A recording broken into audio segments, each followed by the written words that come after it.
Eu já adiantei na última aula que a gente ia tratar aqui hoje, né? Que seria a validação aqui dos dados do formulário, né? Porque a gente criou aqui já, né, essa página com o nosso formulário, né?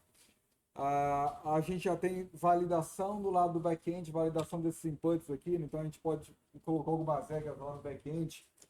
Para quem não lembra, tá aqui as regras, olha só. A gente usou, no caso, o Joy, né?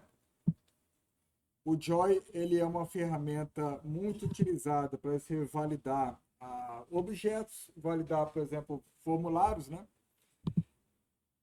E aqui a gente utilizou, por exemplo, para Product, olha só, a gente utilizou esse esquema aqui, né?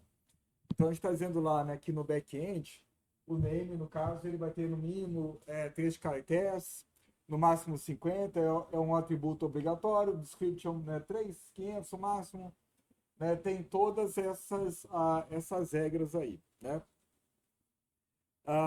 Mesmo assim, pessoal, mesmo que o nosso back-end ele tenha um esquema de validação, a gente também pode fazer uma validação no nosso front-end, isso é até aconselhável, né? No back-end é obrigatório, você tem que fazer validação back-end, você tem que colocar aqui, né, a validação back-end, porque é muito comum o back-end não atender só um front-end, né, ele também atender outras aplicações, né, às vezes uma aplicação de mobile e tudo mais. Então é muito importante você não deixar, né, o back-end aceitar dados incorretos, dados que não são para ser aceitos aqui no nosso servidor, tá? O front-end, ele é opcional, apesar de que praticamente é obrigatório, né? Porque, assim, uma opção que você tem também é aproveitar esse esquema do back-end e retornar um erro lá para o front-end, né? Então, assim, né, o próprio back-end pode dizer, olha só, isso aqui está errado, eu vou avisar o pessoal do front, mandando como resposta uma dada aquisição, né? Olha só, corrija o atributo tal, corrija aquilo isso e aquilo. É uma opção, é uma forma de fazer, tá? Mas uma forma mais comum de fazer é adicionar, né, o esquema lá no front-end também diretamente, tá? Porque aí nesse caso, quando alguém for tentar submeter um dado do formulário, né, e esse dado estiver incorreto, o servidor vai ter que tomar conhecimento disso, né, um acesso a menos do servidor, deixar o servidor mais tranquilo ali, só para processar dados que de fato estão corretos, né? Então é muito comum a gente fazer validação lá do front-end também, tá? Apesar de que ele é opcional, mas no back-end é obrigatório. Algumas coisas a gente só pode validar no back-end, né? Por exemplo, olha só, é, se, se o name ele é unique, você não pode ter dois nomes com o mesmo produto, você não vai, essa é uma validação que você vai fazer no back-end, não com o Joy não é para isso, essa validação a gente vai fazer junto com o Prisma, tá? Prisma que vai dar, porque assim, quem vai receber a exceção vinda do banco é o Prisma. O Prisma vai dar um erro. Isso era para ser tratado aonde, pessoal? Isso é uma coisa que a gente pode até fazer depois. Isso era para ser tratado aqui, olha só. Aqui, ó. Né?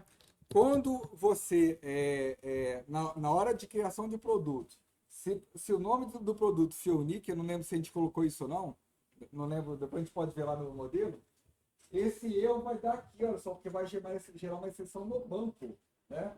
E aí vai cair aqui, você teria que tratar aqui, retornar para o cliente a informação de que, olha, já existe um produto com esse nome, tá? Você vê que a validação não pode ser feita no front, não pode ser feita com join, tem que ser feita aqui, no catch, aqui da inserção, tá bom? Beleza, pessoal? Mas vamos lá então tratar aqui do nosso da nossa validação, né?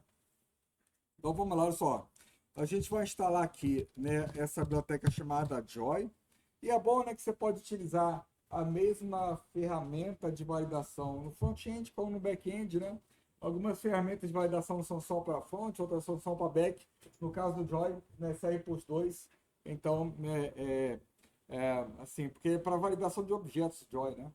É para validação de objetos, né? Então, de objetos, aqui, por exemplo, aqui na nosso código, a gente tem aqui, olha, um objeto, olha só, esse cara aqui, ó, product, ó, objeto. Então a gente vai usar o Joy para validar esse cara aí. antes de fazer o fetch. Antes de fazer o fetch, a gente faz a validação exatamente nessa linha aqui, ó. Tá? Então, o Joy vai servir, né, para isso aí, né? Ah, então, vamos lá. Vamos instalar aqui o Joy. Então, vou botar aqui, ó, cd front-end, npm install Joy.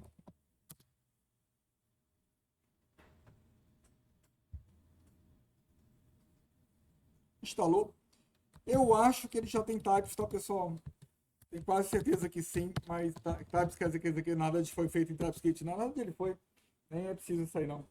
Opa, ele até adicionou. Mas eu acho que o Joy é feito em TypeScript. Vamos ver, vamos certificar lá. Só pra gente relembrar aqui.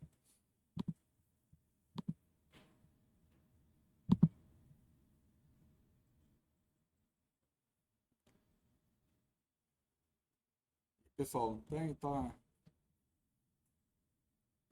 perguntando se eu sou humano. Tá aí, ó.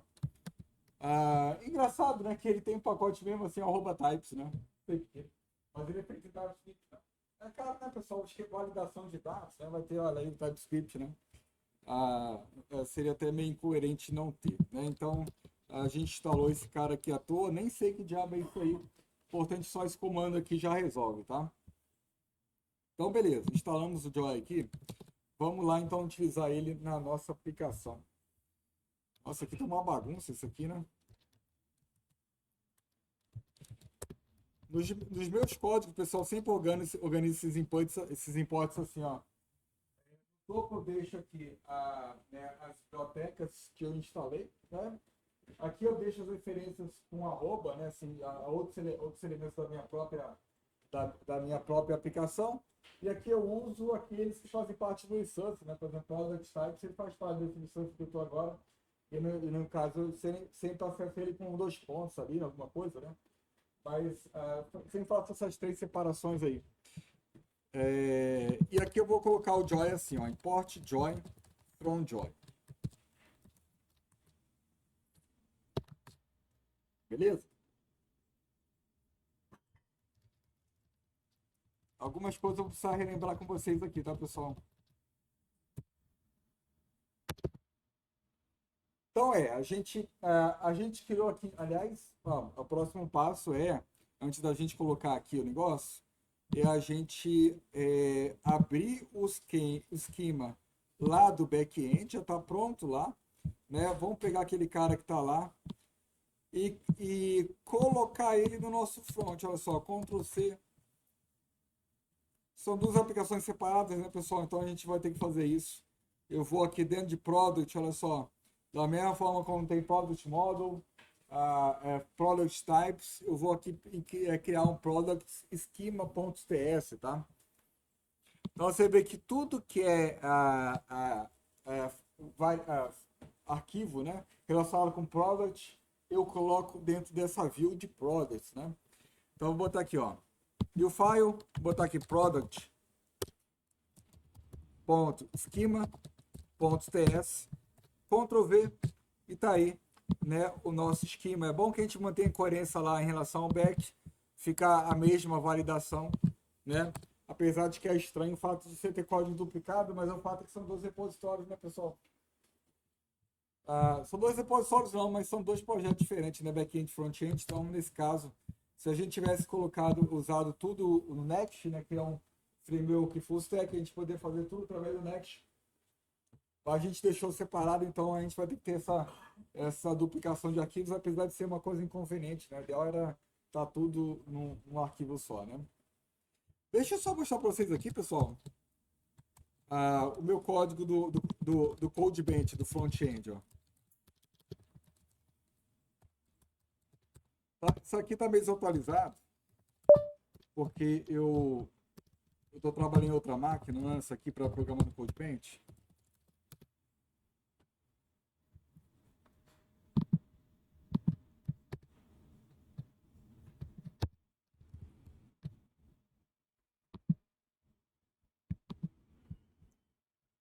Só para vocês verem aqui, tá vendo? Olha só.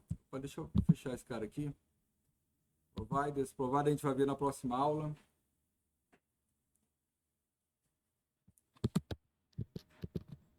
Olha só as minhas views aqui, ó. Tá vendo, pessoal? Estou mostrando para vocês a forma como eu faço aqui, a forma como normalmente se faz, né? Tá vendo como as views têm essa finalidade? Olha só, são resources da aplicação. Às vezes quer dizer as provas, né? Que aí são as turmas. Cursos, no caso, são os cursos. Cursos são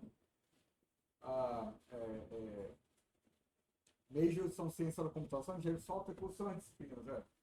Tá vendo? Institution, Lab, né? Tudo, né? São resources aqui da aplicação, né? Dentro aqui, por exemplo, de Class, eu tenho ali dentro de Class uma série de outras coisas aqui, ó. Né? Isso aqui, cara, pessoal, aqui eu estou trabalhando com uma aplicação que é bem grande, né? Bem grande, né? Aqui, por exemplo, olha só, eu tenho um arquivo chamado Class API. O que é esse Class API? Eu coloquei aqui tudo que é função relacionada ao acesso à API, olha só.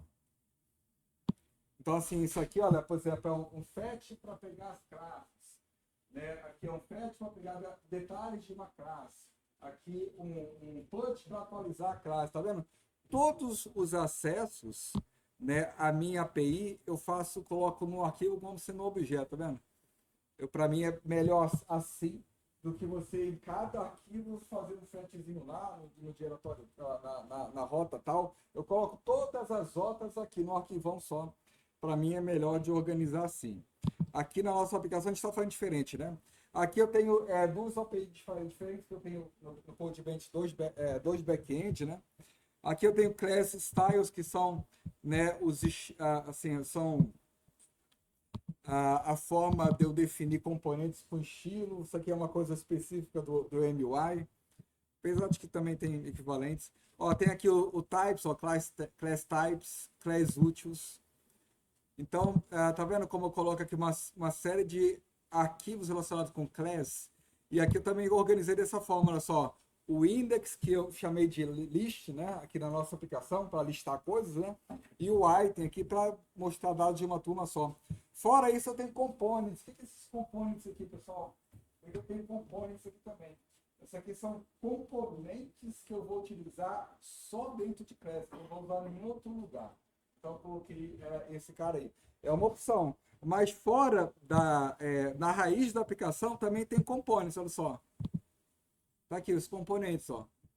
Então, por exemplo, tem um cut down ali, tem isso aqui eu não lembro o que é, mas tem lá o diálogo, tem uma série de componentes que eu vou utilizar em toda a aplicação. Tem ali IDE, olha só, Infobox, tem várias coisinhas assim, tá? Então é isso, tá vendo? Eu tenho aqui os componentes, né? E, de novo, isso aqui é uma aplicação que é bem grande, né? E outra coisa aqui, eu também tenho hooks. Né? Assim, o React ele permite você criar seus próprios hooks, né? Então, assim, a gente está usando aqui os states, effect, né? Mas eu costumo criar um hook separado para cada acesso à API.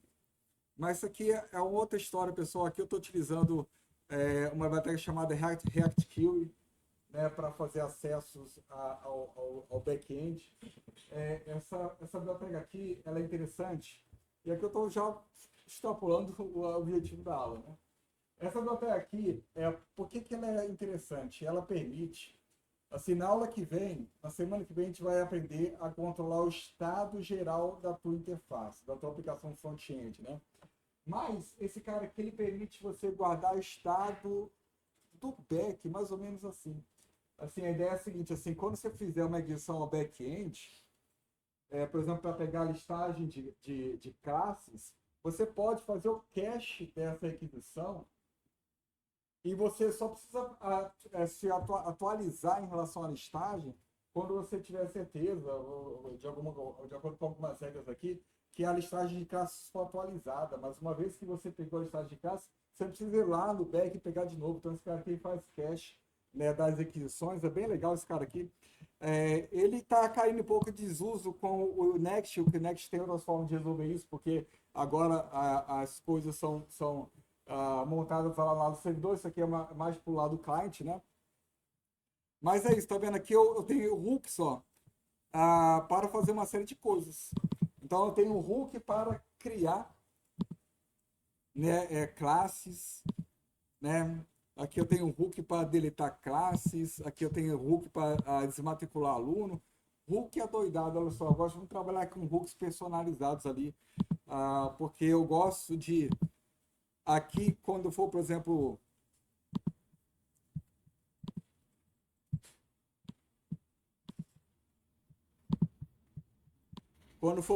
assim, olha, é, pegar os dados das classes relacionadas com dado curso, né, ao invés de fazer o fetch e tudo mais, fazer várias coisas, eu chamo um hook, olha só, tá vendo? Eu chamo um hook e ele pega as classes para mim, tá? Isso aqui é uma forma mais adequada quando você tem uma aplicação maior, né?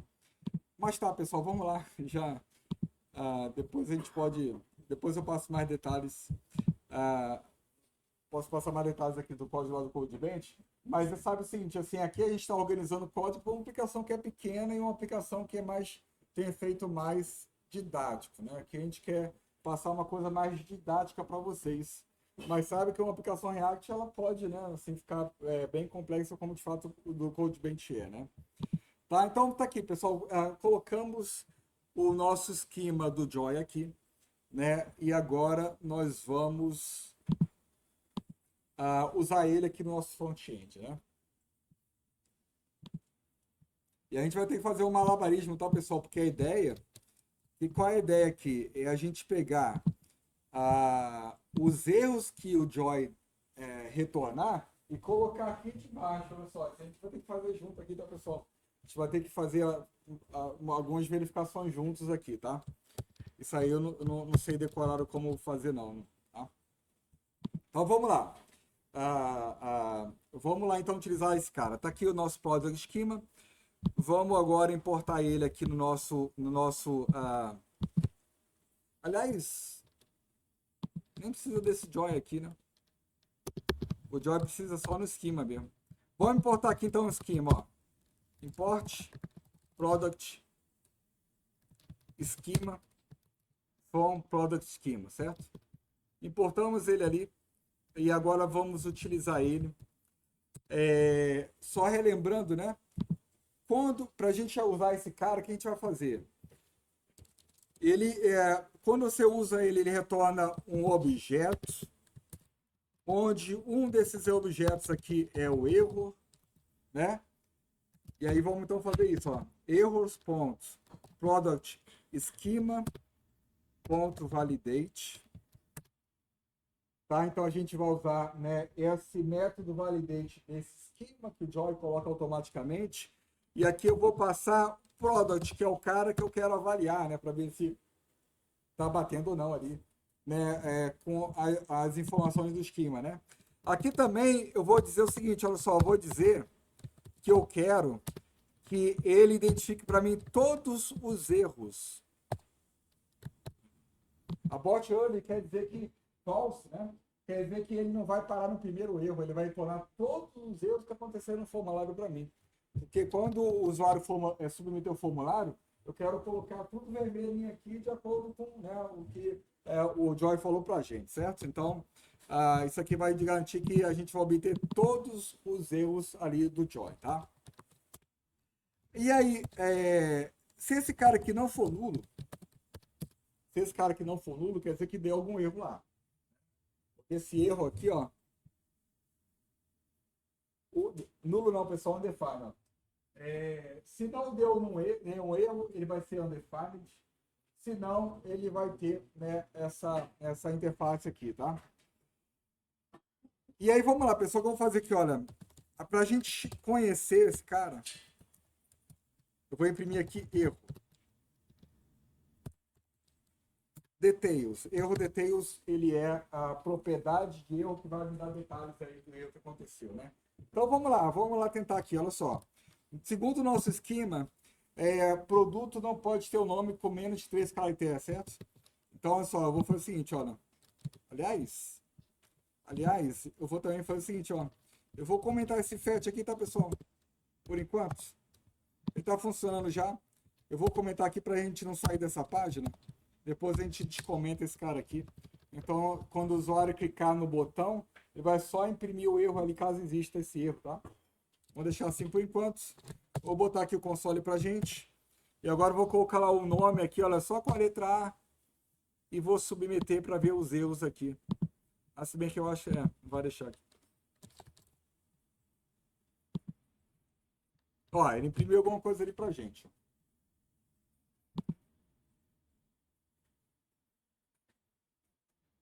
Deu erro só... tá certo, né? Ó, tá aqui, ele imprimiu o erro no nome, olha só. Olha só, pessoal. Tá aqui o erro, ó.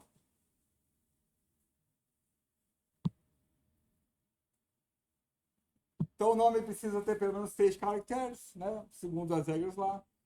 Tá aqui o local, olha só, onde deu o erro, né? Esse aqui é o input, tá?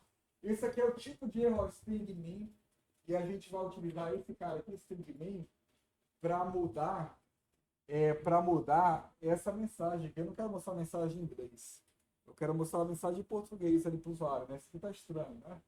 Vamos mudar isso aqui. Como é que a gente faz isso aqui? Como é que a gente faz aqui? Olha só. Nesse caso, a gente vai precisar editar o nosso esquema aqui do front-end, tá?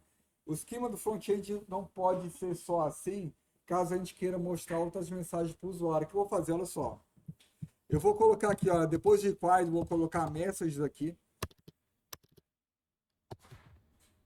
Message. E aqui eu vou colocar um objeto contendo a mensagem que eu quero mostrar para o usuário em cada tipo de erro. O meu tipo de erro aconteceu esse aqui, ó, string, tá vendo? Então eu vou fazer o seguinte, olha só. Eu vou dar Ctrl C aqui, Ctrl C. E aqui eu vou colocar uma mensagem para o usuário, só.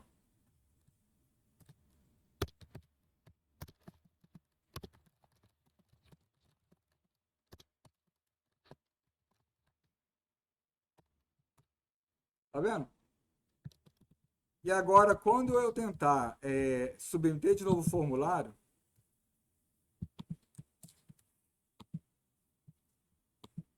vê que agora ele mudou, né, mudou ali, né, a mensagem, certo? Tá aí, o nome precisa ter mais de 3 caracteres, tá?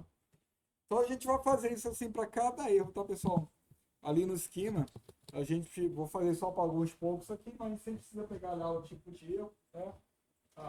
E aí colocar aqui né, a string que a gente quer mostrar. Lembrando também, né, que a gente também não coloca em português o nosso código aqui. Depois posso mostrar como eu fiz no CodeBench, né? Geralmente uma aplicação front-end, ele tem ali, a gente geralmente coloca aqui um hash, né? E esse hash ele tem traduções na aplicação, inglês, português. Depois eu mostro como é que é no CodeBench aqui. E aí, dependendo se a interface está em inglês ou em português, ele vai pegar a tradução correta do hash aqui, tá? Então, pessoal, no nosso código a gente nunca coloca texto assim em português, em inglês. A gente sempre usa hash. E aí o React tem formas, a gente tem bibliotecas boas para trabalhar com isso, tá? Isso aqui a gente, né, vê depois, tá? Eu mostro depois para vocês o mapa, né, que eu tenho, né, de hash para traduções ali. No CodeBench tem em português e inglês. Tá? Mas por enquanto vamos deixar assim, tá? Bem, eu posso aproveitar esse cara aqui também, olha só, colocar aqui em description também, né? Que é a mesma ideia, né? Message. Aqui eu vou colocar aqui esse cara aqui. Ele, né? Que a descrição precisa ter.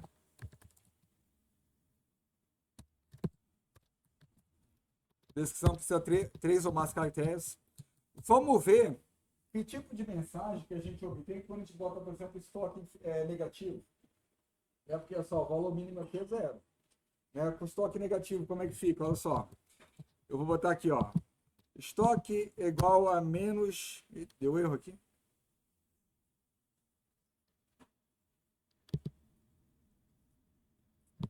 Depois a gente vê o que é isso aqui. Ele não está aceitando vazio ali, né? No velho. Depois a gente vê isso aí. Vou botar aqui, ó. Menos 1.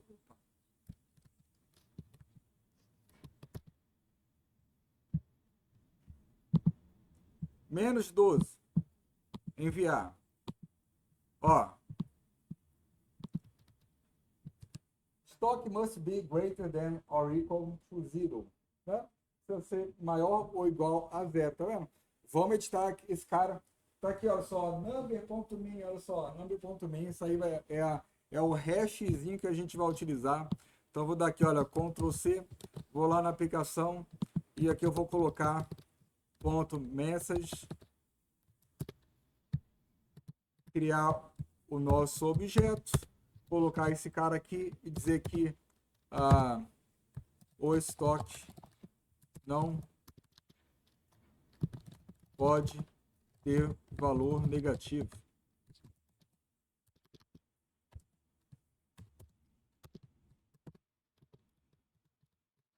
Ou então o valor do estoque precisa ser maior ou igual a zero. Beleza? Então, a partir desse momento, se eu tentar aqui enviar, ele vai retornar para mim agora essa nova mensagem, né, em português bonitinho, tá? Tá bom, pessoal? Então, tá aí. Eu não vou, né, preencher nada aqui, não. Depois vocês fazem isso aí. Vamos lá seguir aqui, então. Tem outras coisas para a gente fazer aqui em relação ao price e tudo mais. Vamos deixar, né, assim. Vamos seguir aqui, porque a gente vai ter um trabalhinho aqui para descobrir como é que a gente vai fazer isso, tá? Como é que a gente vai colocar o errinho aqui de baixo, né? Eu estou lembrado que lá no BitFlow, ele tem BitFlow ou FlowBit? Hã? FlowBit, desculpa, FlowBit. Ele tem lá, esse input aqui, tem um mecanismo lá para mostrar o erro, né? A gente vai usar ele, né? Então, olha só, vamos lá. Vocês estão vendo aqui que esse cara aqui, ele retorna um array, né, pessoal? Ele retorna um array, certo? E cada elemento desse array, ele tem aqui o path, que ele indica qual é o input onde deu o erro, né? Aqui deu o name, olha só. E o message aqui é a mensagem que a gente quer mostrar. Então, o que eu vou fazer, olha só. Eu vou criar um objeto, um estado, né, com use state, que vai ser um objeto, onde esse objeto vai ter, né, para cada erro, o path e message. Tá bom? Vou criar um objeto, a gente vai criar na mão, né, onde esse objeto, né, os atributos são o path de onde deu os erros mais as mensagens ali, tá? Então, esse aqui é o valor ali de cada propriedade do nosso objeto, tá? Então, vamos lá tentar fazer isso, pessoal. Então, assim, details, no caso, ele é um array, né? Já que ele é um array, eu vou usar um for, né, para percorrer esse array aqui. Então, eu vou fazer um for aqui. E aí, olha só.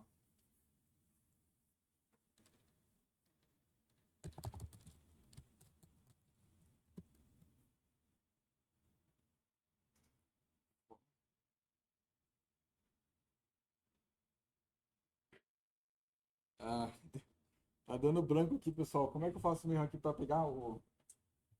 Usa aqui mesmo? Ó, fé. De vez em quando dá uns brancos. Obrigado aí. Tá. Então, para cada erro, detail, né? Detail de erro details, eu vou pelo seguinte, olha só. Eu vou criar aqui em cima, né? Um cara que eu vou chamar de erros details. Esse cara aqui vai ser inicialmente um objeto, certo? A gente pode até colocar um tipo para esse cara aqui, né? Esse cara aqui, ele pode ser a gente tem duas formas de criar assim, né? Um objeto que a gente não sabe as propriedades de fato, né? A gente pode criar assim, olha só, dizer que as chaves elas vão ser strings, e ele vai mapear esse cara aqui para string.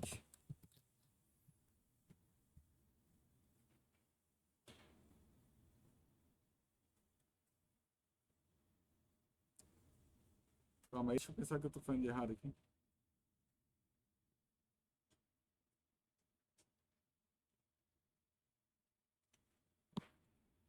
Ah, pessoal, eu esqueci dessa forma de fazer aqui. Hoje eu tô meio esquecido. Mas tem outra forma de fazer que é essa aqui, ó.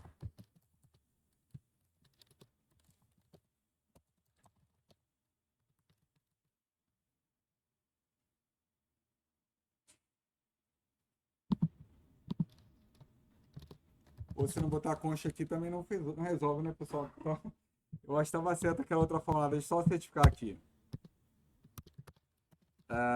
Aqui, no caso, é uma string. E esse cara mapeia para uma string. Tá aí, pessoal. Então, ó, se você quiser criar um objeto genérico, né? Você não tem as propriedades, não tem nada ali, né? Você só está dizendo, olha, você vai criar um objeto cujas chaves são strings e ele vai mapear para strings. Isso aqui é uma forma de fazer. Outra forma de fazer é aquela que eu acabei de colocar aqui, olha. Record, string, string. Record basicamente é um objeto, só pessoal, isso aqui é uma forma do TypeScript de referenciar objeto, tá? Dá para fazer desse jeito aí. Essa aqui é a forma mais usual, tá? O record é basicamente uma tipagem ali, uma interface para criação de objetos, onde você não tem ali de fato, né? Você não está claro ali para vocês quais vão ser as propriedades desse objeto, tá? E é isso que a gente vai fazer, né? Um objeto onde a chave, no caso, vai ser uma string, vai ser aquele path, e esse cara aqui vai ser, no caso, a mensagem de erro, né? Tá, então olha só. Para cada erro acontecer, eu vou fazer o seguinte, olha só. Erros details. Passando, né, né, o path aqui. Então, olha só, o erro detail.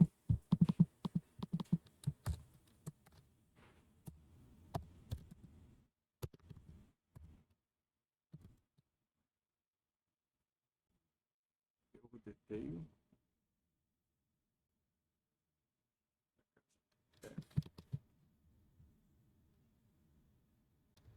Erro detail. Opa, aqui tem que ter const.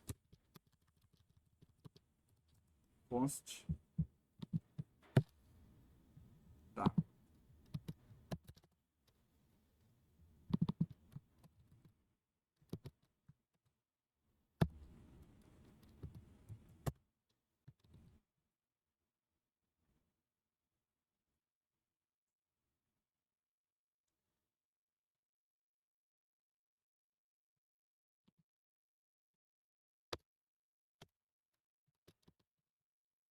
Falei para vocês que eu tenho que pensar aqui na hora. Sempre embola essas coisas. Então é isso, olha só, pessoal, olha só. O path aqui ele é um array, certo? Ele é um array, né? No caso, colocando o nome ali do atributo, né? Method está direto aqui, certo? Então o que eu estou fazendo, olha só.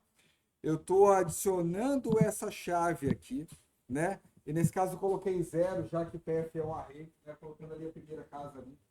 E aí colocando aqui a mensagem. Então eu estou basicamente construindo aqui um array ali contendo, né, as chaves com os erros. Vamos agora dar um console.log nesse cara para ver se a gente conseguiu aqui fazer isso direitinho. Ó. Console.log, erros details. Vou até comentar esse cara aqui. Vamos ver se a gente pegou direitinho aqui, né? Limpei aqui o console, enviar. E tá aí, olha só, exatamente o que a gente queria, né? O campo com a mensagem ali, né, pessoal? A gente vai enviar isso aí, né, lá para aquelas componentes que a gente criou na aula passada, para os inputs, para a gente renderizar e bonitinho, botar isso bonitinho lá no formulário, né? Certo, pessoal? Dúvidas até aí? Só que é o seguinte, olha só, eu vou precisar transformar esse cara aqui num estado, né? Isso aqui é uma variável, eu vou transformar isso aqui num estado para eu ter acesso a esse estado lá no meu JSX, né? Então, o que eu vou fazer, olha só.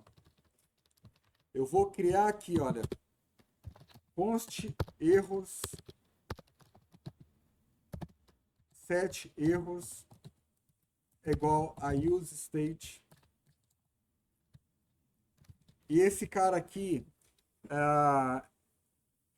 vai ser igual, a tipagem desse cara vai ser igual a isso aqui também, olha só, a esse cara. Beleza, pessoal? Essa aqui vai ser a tipagem dele.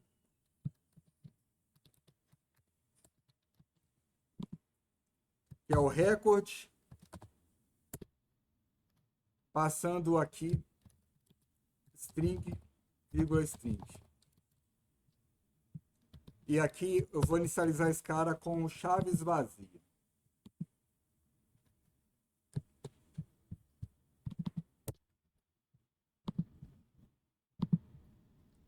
Erros. Tá bom? Então tá aí, ó. Criamos aqui um estado com os erros. O que a gente vai fazer? Olha só. Lá no handle submit, né? Quando ele processar isso aqui tudo, pegar os erros, eu vou fazer dessa forma aqui, pessoal. 7 erros é igual a erros details, tá? Exatamente assim. E aí agora a gente já vai ter acesso a esse estado dentro do JSX, tá? Beleza, pessoal? Estão me acompanhando? Estão me acompanhando? Tá, então agora a gente já tem acesso a esse cara no JSX. Então a gente pode agora, né, dentro de cada elemento do formulário, passar o erro lá para os componentes de formulário, né? Então, por exemplo, olha só, aqui eu posso colocar uma coisa assim, olha só. Erro é igual, por exemplo, a erros na posição name. Tá vendo? Posso fazer isso. Tá vermelhinho aqui porque a gente vai precisar adicionar esse atributo, né, essa nova propriedade, né? Aliás, adicionar esse componente, essa nova propriedade de erro ali. Mas tá aí, vou fazer isso para cada, né? Posso fazer isso aí para cada para cada elemento, né?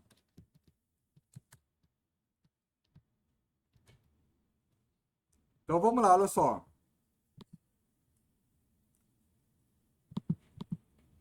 Vou lá em componentes, aqui em form, texto input, e aí vamos adicionar aqui, né, o nosso erro. E o erro aqui, ele basicamente vai ser o quê, pessoal? Uma string, né? Ele vai ser uma string, mas esse cara aqui vai ser opcional, porque pode não dar erro. Né? Aquele valor que eu coloquei lá como propriedade, ele pode ser indefinido, porque pode não existir, né, aquela posição dentro do objeto, certo? Então, né, tá aí, certo? Esse cara aí, ele é opcional, ele pode não existir. E aí vamos aqui usar ele aqui também, botar aqui debaixo de require, botar erro, né? E se esse erro acontecer, a gente vai precisar ir lá no Flowbit para ver assim como é que a gente faz para colocar vermelhinho lá, né? Né, o erro, certo? Então vamos lá no Flowbit.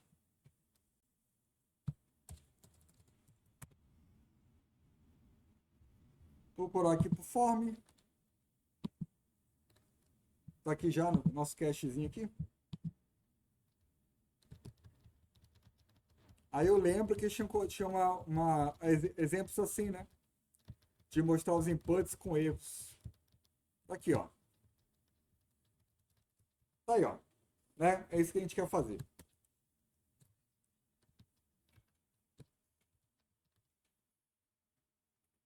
Beleza? Vamos ver o código desse cara aqui.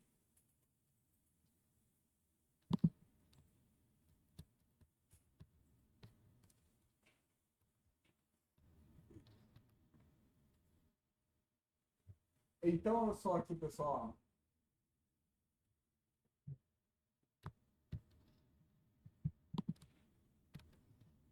Eu vou atributo color, failure, né?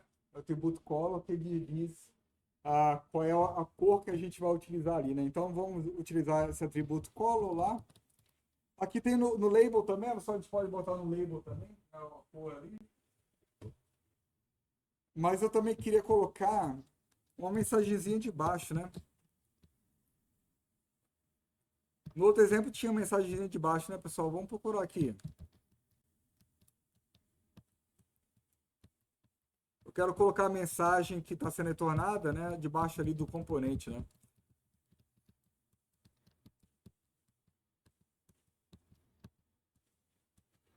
Ah, tá aqui, ó. Tá aqui, ó. Né? Então eu quero colocar isso aqui vermelho, isso aqui vermelho também, mais a mensagem que tesoura aqui de baixo, certo? Então vamos ver aqui, né, como é que ele faz. Então, olha só, vê que ele tem um outro componente, que a gente não usou ainda, chamado helper text, né, que a gente vai utilizar ali para mostrar essa mensagenzinha ali, né, para o usuário, certo? Então tá aqui, pessoal, atributo fail, atributo color. Então vamos lá usar esse atributo. Então esse atributo ele vai estar aqui no label, né? Ó, color.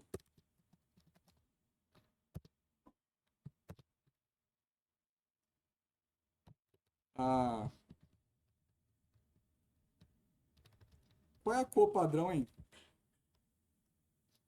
Eu não quero essa cor verde, eu quero cor padrão. Será que tem uma cor pro padrão? Ou eu tenho que não colocar o color, o atributo color?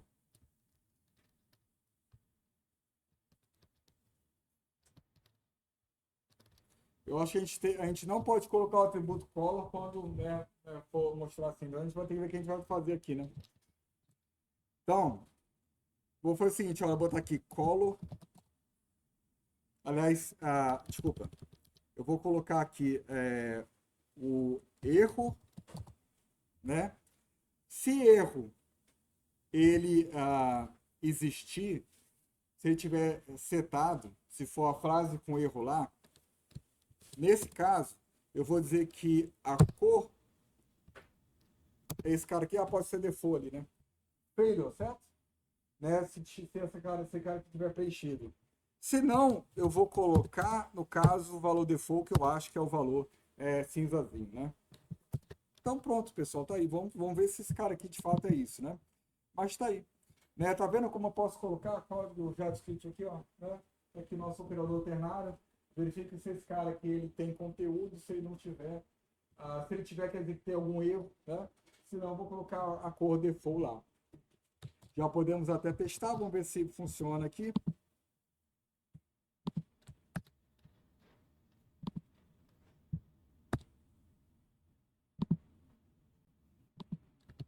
Vou ter que ver isso aqui depois também. Tá aí, olha só, nome vermelho, ó. Pessoal, vocês estão vendo que está acontecendo uma coisa aqui, olha, que a gente vai ver como tem que tratar, né? É o seguinte, ó. Quando não tem nada, era para retornar um erro do Joy, mas está retornando o erro, né? Do Java, ali do o erro do HTML, né? Por que está aparecendo isso aí, pessoal? Uma coisa que a gente não tinha pensado antes, né? Porque a gente tinha adicionado aqui ó, essa propriedade required aqui, né? Eu estou dizendo aqui que esse é o cara que ele é obrigatório, né? E se ele for obrigatório, ele não pode submeter com ele, vai mostrar que ele usou lá. Né? Talvez a gente possa deixar, tirar esse required aqui e deixar só o joy validar. A gente pode tirar essa opção aí depois, né? A gente vamos até tirar logo, pessoal, porque tá aparecendo aquela mensagenzinha lá, né? Vamos tirar logo esse cara aqui. Então vamos deixar assim, né? Sem o required, né? E aí vamos deixar para o Joy avaliar se os dados são corretos ou não. Depois a gente vai precisar mexer no Product Create também, porque o formulário, né, tem os require lá, né? Então tá aí. Tá, então o label já está aparecendo com o erro direitinho, tá ok, tá lá com o nome vermelho.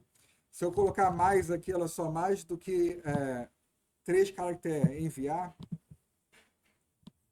ó, nome tá preto, então valor default deve ser de fato o normal, né? Vamos fazer a mesma coisa aqui, olha só, dentro do componente aqui, ó. Né? E aí vamos ver, né? Eu vou enviar agora com conteúdo.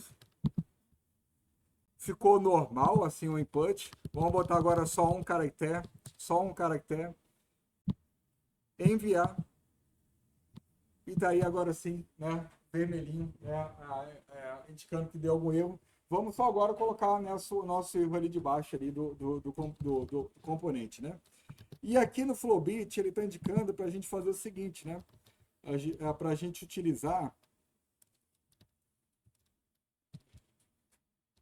esse componente helper text aqui que a gente não usou ainda, né? Então eu vou dar aqui um Ctrl C.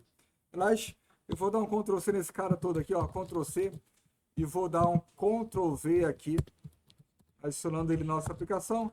Esse cara aqui eu vou importar, né? Tá aqui agora, tá importado do Flowbit helper text, certo?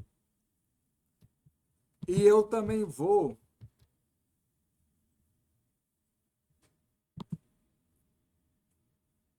Ah, isso aqui não precisa. Isso aqui é uma spana. Não, só botar aqui o erro. Erro.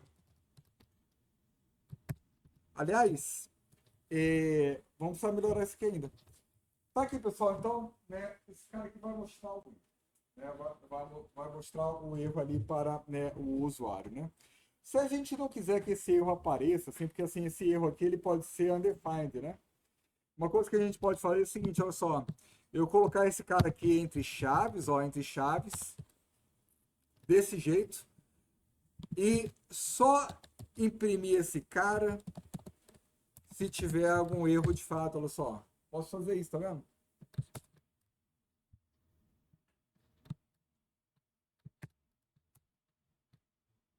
Tá vendo, pessoal? Posso fazer isso.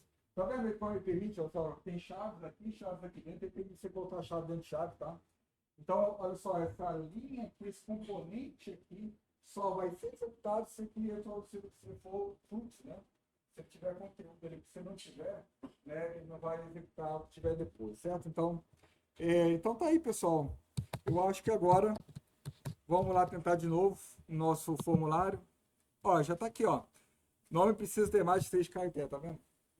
A gente pode até colocar esse troço aí também vermelho.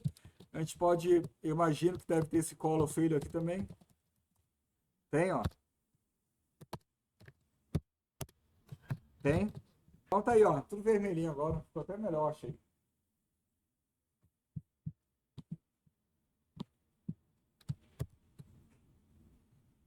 Beleza, pessoal? Não é complicado, né? Não é complicado. Só tem que, né, fazer tem que seguir o passo a passo aqui mesmo, né? Vou tirar esse require daqui.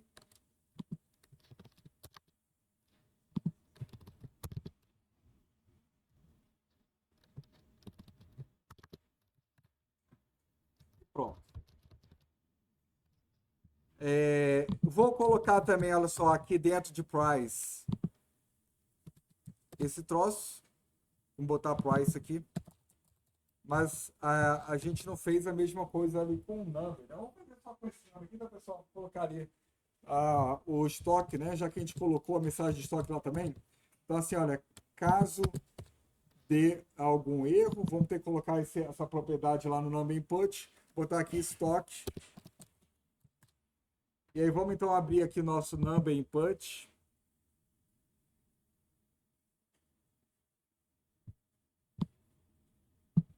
Number input para fazer a mesma coisa, né? Vamos colocar aqui nosso erro, que vai ser no caso uma string opcional. Vou passar esse erro aqui de baixo, erro. Vou colocar aqui color, que o color desse cara aqui vai ser igual a erro existe. Se existir, eu vou mostrar aqui failure. Se não, eu vou colocar a cor padrão. Cadê a cor padrão aqui? Aqui é gray, é? Ué.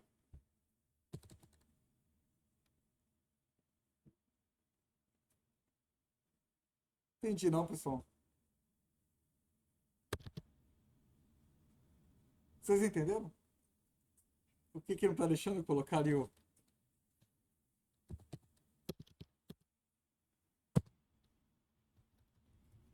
Será que o gray ele aceita? Mas tá estranho, né? Porque você vê que é o mesmo, a gente tá usando o outro, ó. Do Flowbit, né? Não era pra estar assim, né? Mas vamos ver como é que fica isso aqui.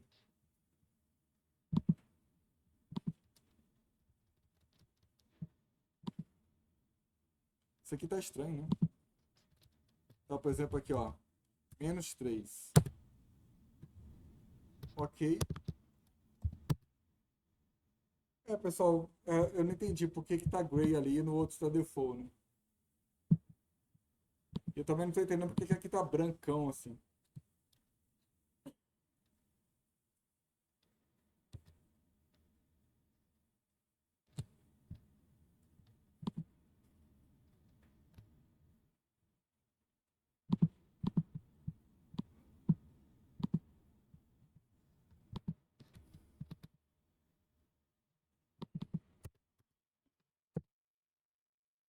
Agora não tem default.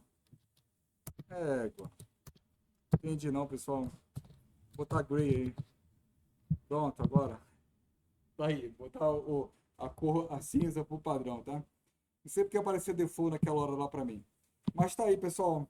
Então agora quando eu coloco o estoque negativo, ele vai mostrar assim pra mim. Vamos fazer no resto aqui também.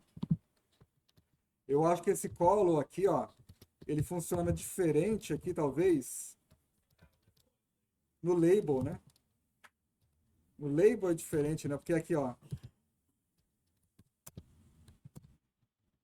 aqui não tem gray, aqui tem default. Ó. Faz sentido, né, pessoal? Porque aqui, no caso, o label é preto, o default, né? Não é gray, né? E outra coisa, assim, se a interface, ela for, se ela for, por exemplo, se ela tiver black e white, se for 20 pixels você mudar, né, o default, no caso, vai ser branco se a interface for black, vai ser preto caso a interface seja light, né? Tá, então aqui é default, já entendemos aqui o negócio, né? Então, colo do label não tem gray, ele tem valor default, beleza. Vamos então aqui adicionar agora aqui no nosso number input, o colo aqui. Então, colo vai ser igual, e aí pergunta aqui, tem erro? Se tiver erro, failure, se não, vou colocar o valor default. Pronto. E aí vamos colocar agora aqui o helper teste.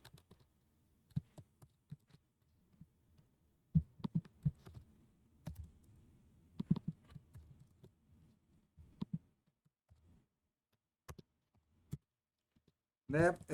Com color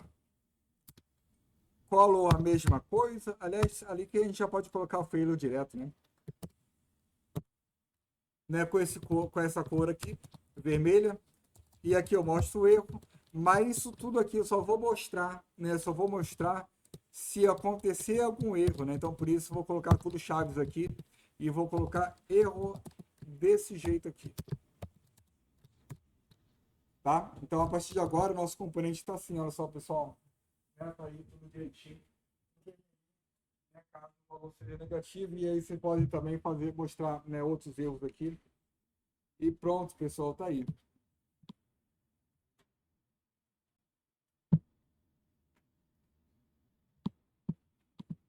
Dúvidas, pessoal?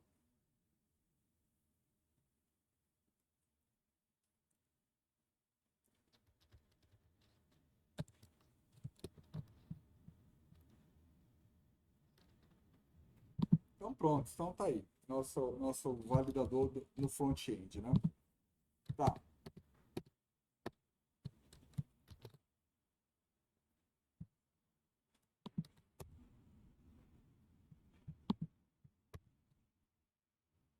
É, Uma coisa que a gente pode ver aqui agora a gente falar de outro hook que a gente não viu ainda, tá? Um outro hook. Que é o seguinte, olha só. Quando eu acesso um formulário, pode ser interessante a gente colocar o foco lá no primeiro input ali, ó. Já deixar o cursor aqui pronto para o usuário digitar, tá vendo? Né? Deixar o cursor ali piscando, né? O formulário está vazio, o formulário de create. Vamos colocar o cursor ali para o usuário não precisar clicar ali e deixar o troço focado, né? Como é que a gente faz isso? Né? A gente tem um hook, pessoal, chamado useRef. UseRef, que é o terceiro hook mais importante aqui do React. Primeiro é useState, depois é useEffect e também é bem importante, useRef, são os hooks ali padrões do React, já vem com React, mas lembre-se, cada pacote, né, tem seus próprios hooks, né? Por exemplo, na aula passada, a gente usou o userRouter, tá lembrados? Né? O userRouter, ele é um hook do Next, né? Do framework, né? A gente usou o userRouter para rotear, tá aqui, olha só ele aqui, ó. Para rotear o usuário para a listagem, né, de produtos depois que a gente consegue adicionar algum produto na aplicação. Agora a gente pode até comentar isso aqui tudo aqui, né?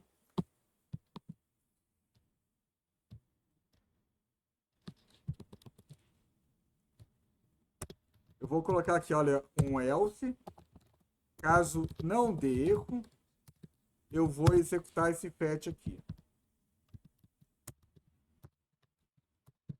Beleza, pessoal? Eu fiz assim, né?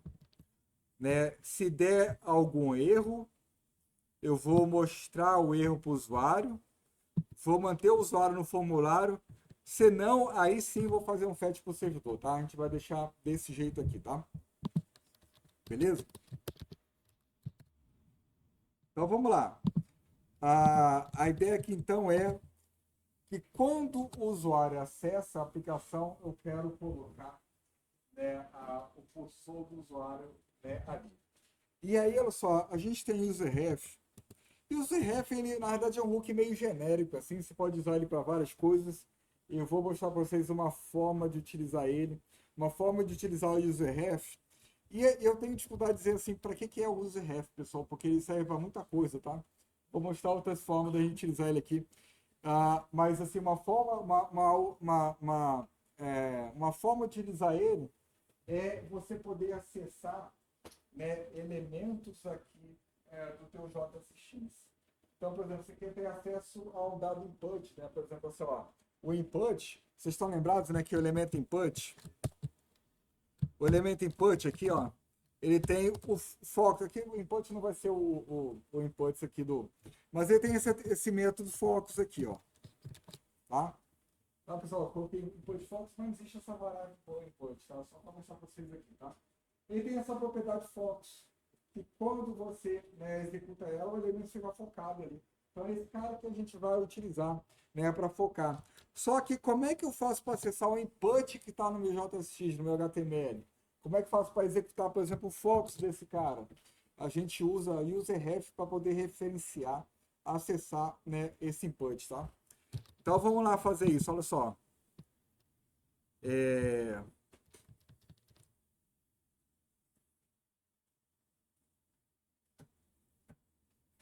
Olha só o que eu vou fazer, pessoal. É... Esse input aqui, ele é o nosso componente, né? Ele não tem o foco, certo, pessoal? Eu não posso tentar focar, né, através desse cara. Eu tenho que ir lá no input de verdade mesmo, que é o nosso componente, né?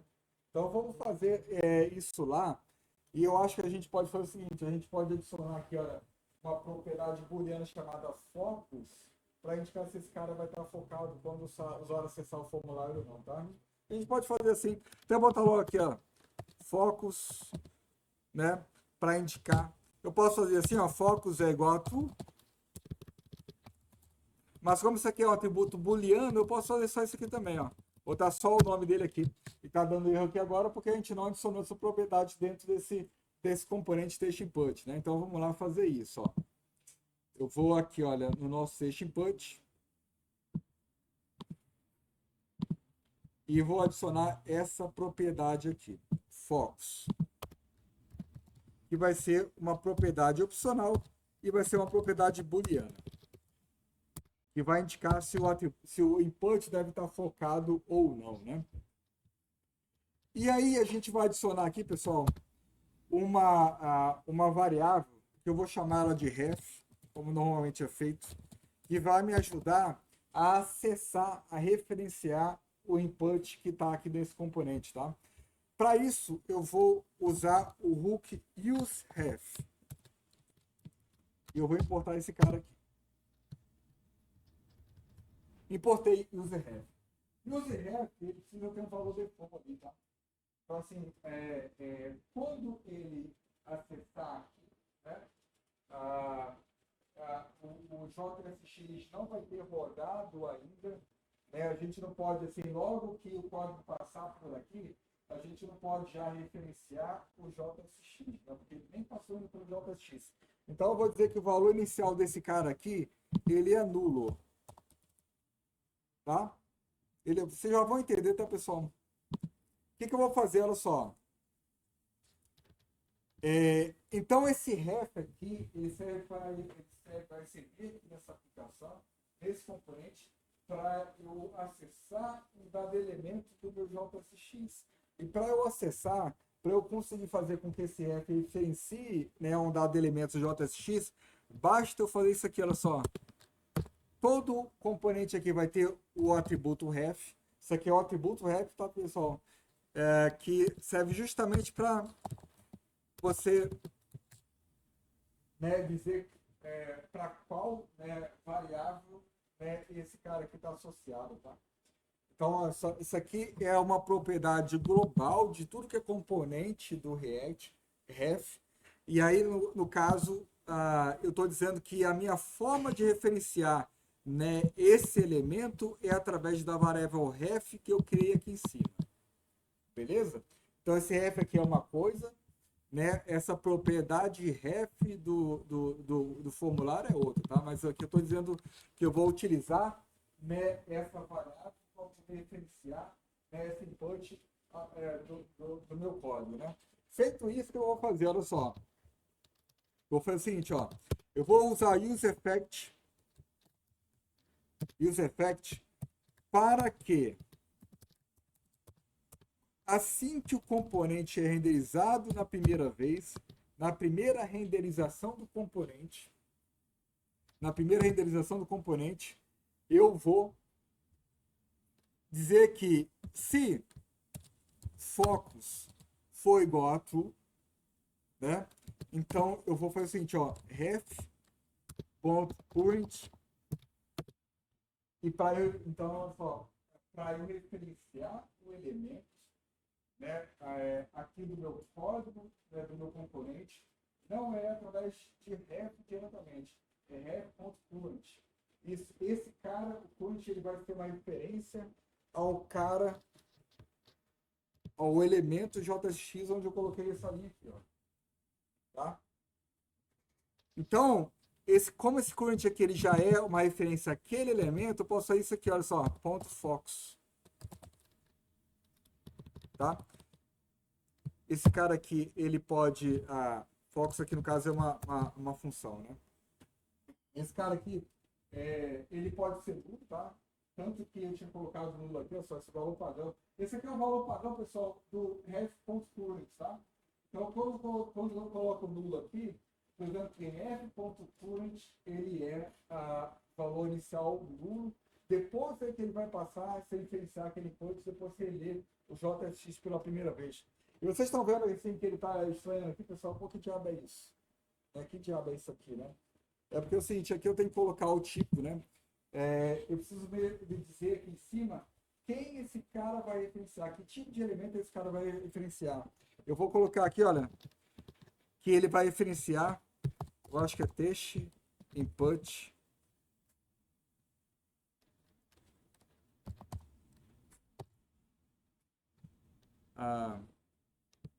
Deixa eu lembrar aqui qual que é a interface. Não, é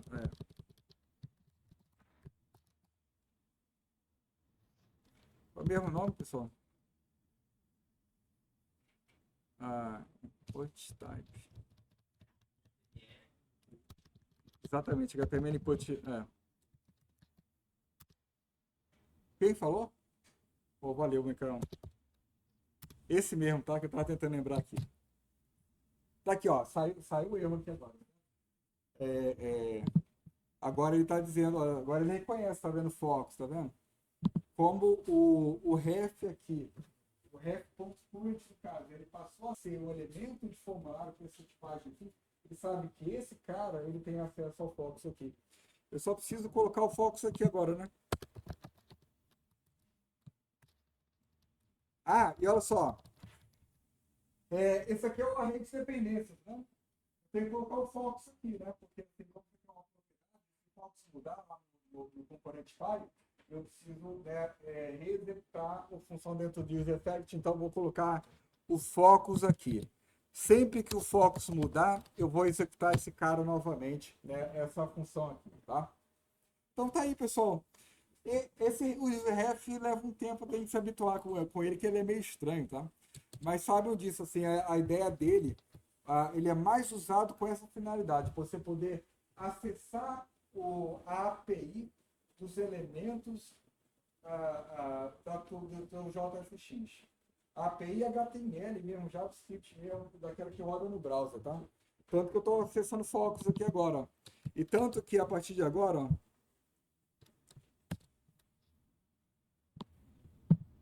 isso aqui foi os erros que aconteceram anteriormente, né? Eu vou dar aqui um reload aqui. Olha só quem está focado aí agora. Tá vendo? Ó, dou um Ctrl R ali e aí ele está focado, ó. Tá vendo?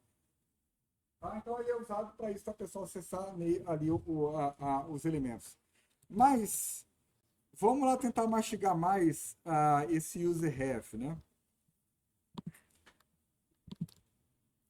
Esse user ref, ele assim, eu já falei para vocês, né, pessoal, que assim, se você criar aqui, ó, fala.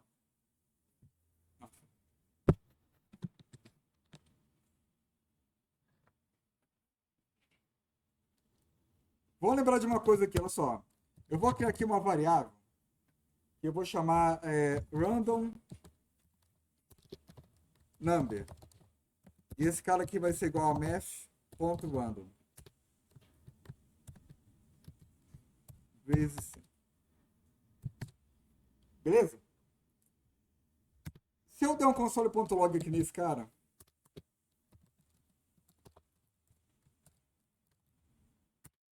ó, dei o console.log nele aqui, tá? E eu já falei para vocês, isso é muito importante, tá, pessoal? Aqui, olha só. Sempre que houver uma mudança em algum estado do meu componente, aqui eu tenho vários estados, o componente é renderizado novamente. Isso quer dizer o seguinte, olha só. Isso quer dizer o seguinte, ó.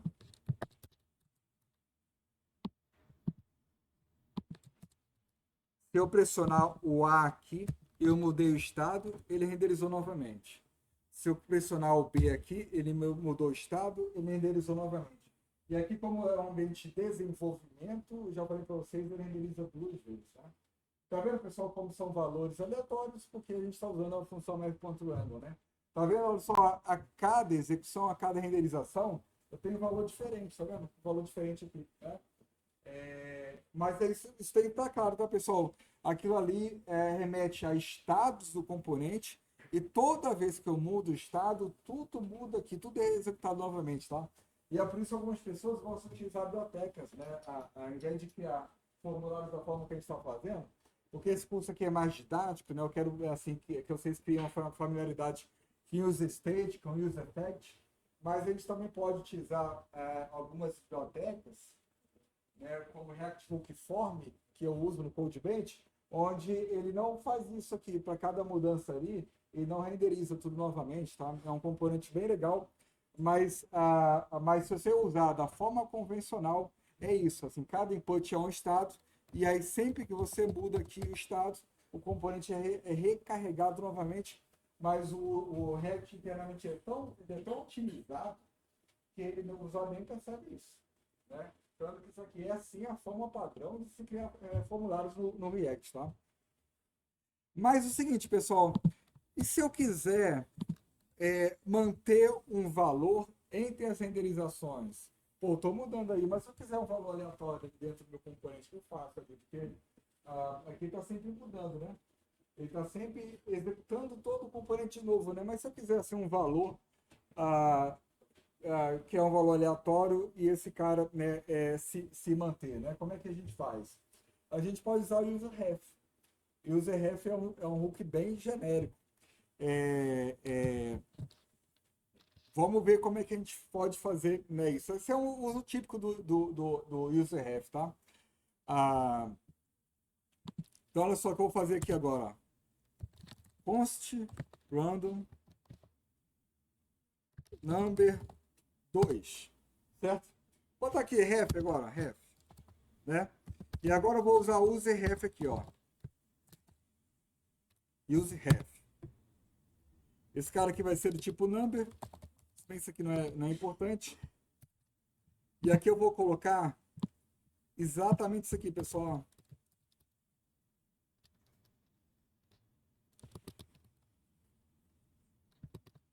Né? Vou setar o valor inicial, né, do random number.f current, né, como sendo né, esse valor, certo? E vou dar um console.log aqui de baixo, ó. Desse jeito aqui, tá? Então agora vocês vão perceber, olha só, quando eu boto o A aqui, ah, olha só, tá aqui, olha, current, olha só, tá vendo? Olha, o valor aleatório é isso aqui. Ele renderiza novamente o componente de cada mudança, mas o valor aleatório ele vai ser sempre 9.1427, ó. O valor aqui, olha, ele muda, mas o current aqui, olha, e vai sempre permanecer igual, tá? Então você pode fazer isso aqui, olha, ponto current. E aí eu vou apagar essa linha aqui de cima. E aí vocês vão ver, né, que ele vai permanecer sendo sempre igual. Então, se você quiser ter uma variável que não muda ao longo das execuções, que permanece constante, é esse cara que a gente usa, tá? Tá? UseRef é muito utilizado para isso aí também, tá? Mas é mais utilizado para acessar os componentes JSX. Ele mais comumente é usado para isso, para você poder acessar a API do HTML de cada um dos elementos ali do teu JSX, tá?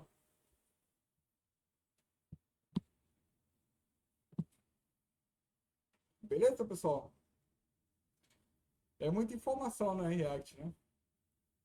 Ainda mais assim, para quem é o primeiro contato, né? Eu tenho que admitir que leva um tempo mesmo para se habituar, porque de fato é um mundo novo.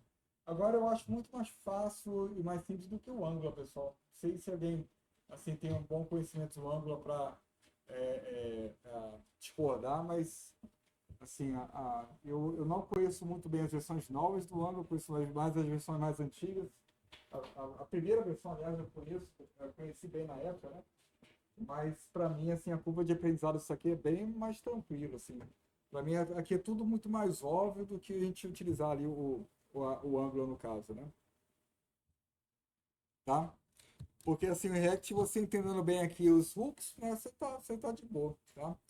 O problema é que, assim, geralmente a gente usa muitos componentes aqui, né, de terceira, né? Por exemplo, que a gente fala do React Hook Form, né, que é esse cara aqui, ó.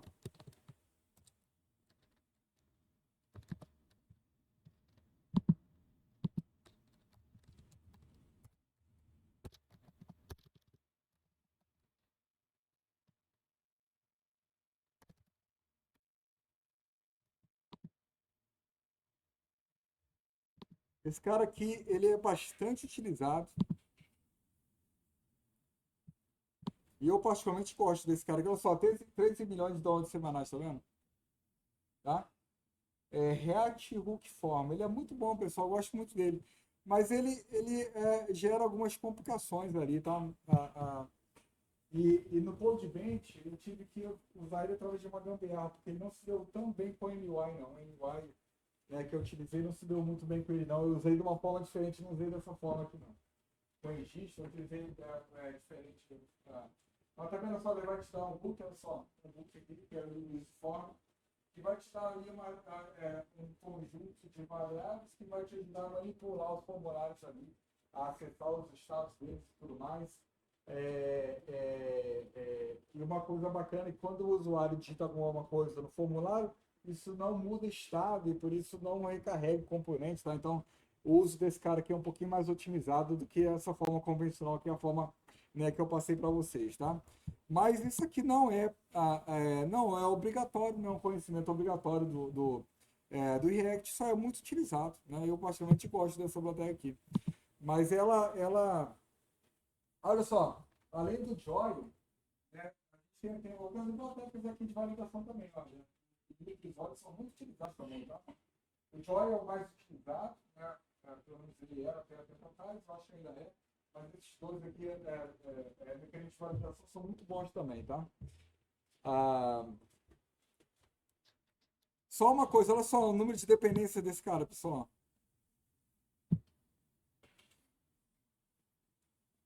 Olha só como ele é muito utilizado também, ó. Né? Tem 7.800 dependentes. Nenhuma dependência interna. Né? Isso é bom, deixa o código mais otimizado. Né? Esse cara aqui é muito bom. Tá? É mantido atualizado, ó. uma galera trabalhando nele. Outro cara que é muito utilizado também é esse aqui, ó, que eu já utilizei muito também, ó, é React Router DOM.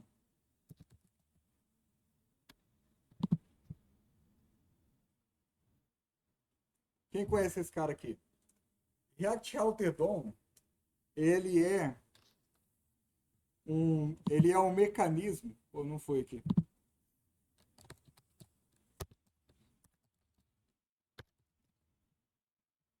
Ah, foi agora. Ele é um mecanismo de roteamento para o React. Esse cara que também é muito utilizado. Ó, 17 milhões de dólares semanais, olha só. Se você não estiver usando o Next, esse cara aqui é obrigatório. Né? Você vê que o Next ele tem um esquema de roteamento dele, baseado em convenções, que eu acho excelente, tá? Mas aquele esquema de roteamento do Next não existe no React por padrão. Se você não estiver utilizando o Next, você vai utilizar esse cara aqui para rotear as páginas, tá? Para criar a rota about, a rota barra product barra create, tudo utilizando através desse cara aqui, tá? Ele é bom, mas assim, ele é simples também, mas nada equiparado ao Next, né, pessoal? O roteamento do Next não tem comparação, né? Você cria o diretório ali, tá ali a rota, né? Então é muito mais fácil você usar o Next ali. Aliás, se você ver aqui, olha só, install React.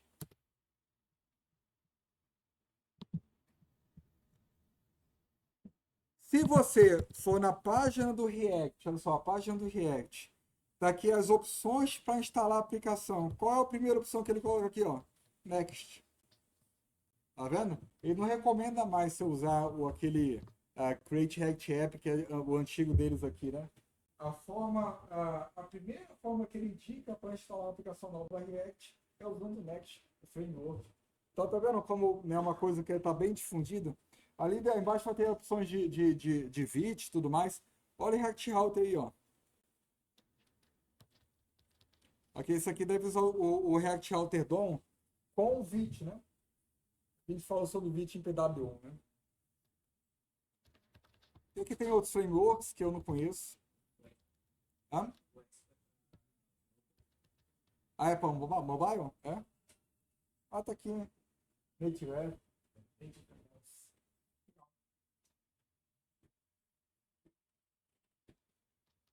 E também tem o React Native, né? Que é um outro projeto, né? Legal. Tá, pessoal? Então vocês estão vendo que a gente está usando, né? Está usando o que é usado por aí de fato. Né? Assim, a implementação né, oficial do React olha, eu uso o Next aqui. E a primeira vez que eu dei React aqui no curso de PW2, eu não usei Next, tá? Eu usei porque a recomendação naquela época era utilizar um aplicativo chamado Create React App, né? Era a forma de se criar uma aplicação React, mas agora está tão difundido o Next e ele também agrega muita coisa legal ao React. Você vê assim que esse cara aqui, ele é um framework, ele é um framework que agrega muito ao React, mas se você não quiser conhecer as coisas do Next, você pode programar normalmente usando o React, né? Se você não quiser, por exemplo, se aprofundar no esquema de cacheamento dele, né? Tem uma série de recursos legal. A questão dele ser full stack, se você não quiser usar isso, você pode só conhecer React, usar ele e aproveitar só o esquema de roteamento, que é o que a gente está fazendo aqui no curso, aliás, né? Aqui a gente não vai se aprofundar muito nas coisas do Next, não. Né? Mesmo porque isso aí muda muito de uma versão para outra, né? Tá bom, pessoal? Beleza? Então tá. Olha só. Eu vou parar aqui o conteúdo. Na próxima aula a gente vai falar sobre Context API, né? A API de contexto para a gente gerenciar estados globais da aplicação, tá? E aí nesse caso a gente vai utilizar Context API para criar o login logout, né?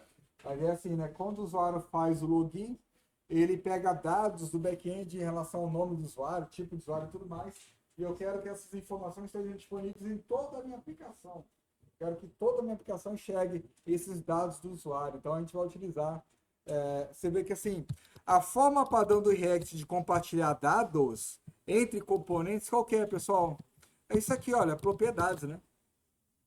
Vai passando propriedades. Essa aqui é a forma padrão de você passar propriedades, valores, dados de um componente para o outro.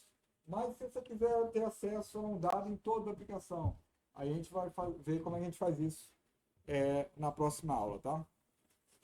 Fala. A OBS, Fala aqui, OBS.